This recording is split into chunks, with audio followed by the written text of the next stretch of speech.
মিছিল আমাকে সব বলছে। গতকাল নীলার বার্থডে ছিল তো, তাই ওইখানে ছিল, তাই না?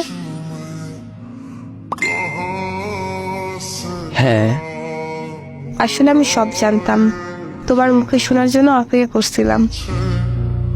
আসলে আমি বুঝতে পারিনি 5টা বছর ধরে যে মানুষটাকে ভালোবেসেছিলাম সে আমাকে তার 4 মাসের ভালোবাসার জন্য ছেড়ে যাবে। তাই তোমার মুখেই শুনতে চেয়েছিলাম। আসলে তুমি আমাকে অনেক প্যারা দাও, এগুলো আমার বাজে লাগে। সব কিছুতে তুমি আইসা বাধা দাও, ইচ্ছে মতো চলতে পারি না, পছন্দের কিছু করতে পারি না। মানে সব তোমার কথায় হবে, এইটা হয়েছে তোমার রুলস, বাট এগুলো আমি নিতে পারতেছি না।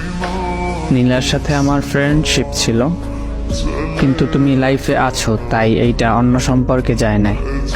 বাট যেমন করতেছো তোমার সাথে আর সম্ভব না।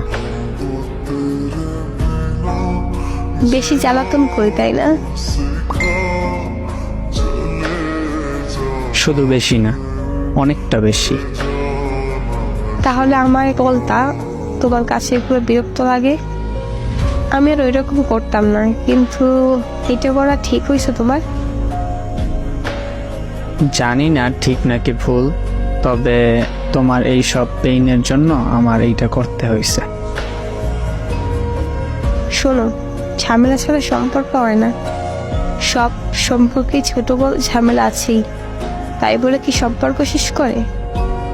আচ্ছা, তাহলে করে কি? করে কি মানে? আমাকে এভাবে ঠকে না কেন?